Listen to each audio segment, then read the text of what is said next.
ধন্যবাদ মাননীয় প্রধান উপদেষ্টা মহোদয়কে আমাদেরকে আজকে এই চমৎকার আয়োজনে সামিল করবার জন্য। আমি কোনো ভূমিকা ছাড়াই মূল কথায় প্রবেশ করছি, সময় খুবই কম। আমাদের এই ছোট্ট এবং ক্ষুদ্র বাংলাদেশে ছোট বড় অনেক সমস্যাই আমাদের আছে।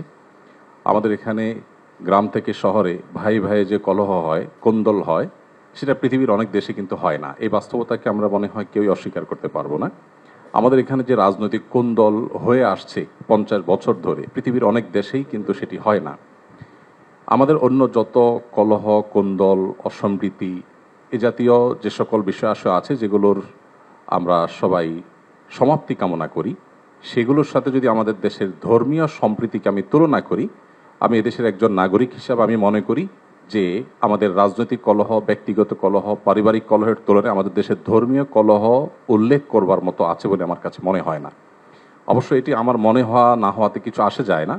এটি আমাদের সম্মানিত অন্য ধর্মাবলম্বী যে সমস্ত আমাদের বন্ধুরা আছেন, ভাইরা আছেন, শ্রদ্ধেয় ব্যক্তিবর্গ আছেন, এটি তাদের আমার মনে হয় বলতে হবে।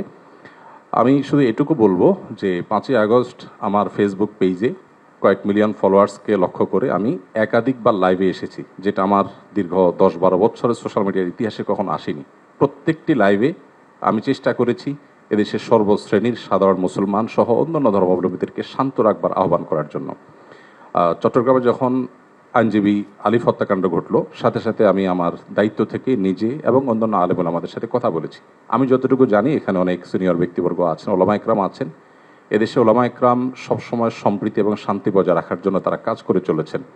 এবং আমার জানা মতে ওলামা একরাম রিনাউন্ড কোনো আলেম কখনো অন্য ধর্মাবলম্বীদের কোনো প্রকার শান্তি বিঘ্ন সৃষ্টি করার মতো কোনো কাজ, কোনো আহ্বান, কোনো উদ্যোগ তারা কখনো নিয়েছেন বলে আমার জানা নেই। পৃথিবীর অনেক দেশে যারা আমাদেরকে সকাল বিকাল নসিহত করেন, আমি তাদের প্রতি শ্রদ্ধা রেখে বলছি, সেখানে যেরকম আমরা দেখি দলে দলে মানুষ গিয়ে বিভিন্ন ধর্মাবলম্বীদের উপাসনালয়ে হামলা করে, আমাদের দেশে বিচ্ছিন্ন ঘটনা ঘটে না আমি তা বলবো না, তবে রিনাউন্ড ওলামা একরাম অত্যন্ত দায়িত্বশীল এবং দায়িত্বশীলতার পরিচয় তারা দিয়ে থাকেন। আমার মনে হয় এই জিনিসটা আমাদের অব্যাহত গতিতে এগিয়ে নিয়ে যেতে হবে।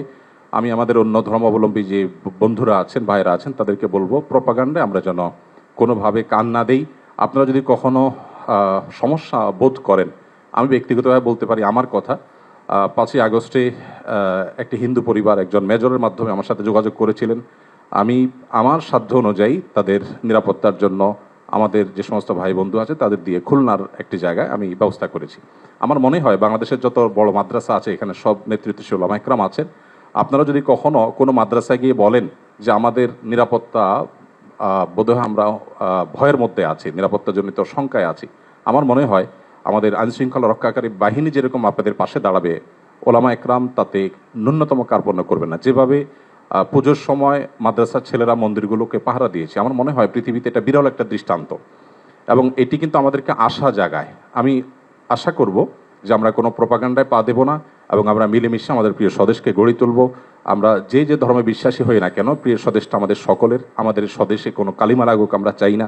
আমরা সকলের সম্মিলিতভাবে ঐক্যবদ্ধ থাকতে চাই, ঐক্যবদ্ধ রাখতে চাই। আমরা যদি সবাই ঐক্যবদ্ধ থাকি তাহলে আমাদের দেশটি ভালো থাকবে, আমরা ভালো থাকবো। আমি আশা করছি আমাদের ঐক্যে কেউ চির ধরাতে পারবে না এবং এক্ষেত্রে আমাদের সীসাডালা প্রাচীরের মতো চলতে হবে।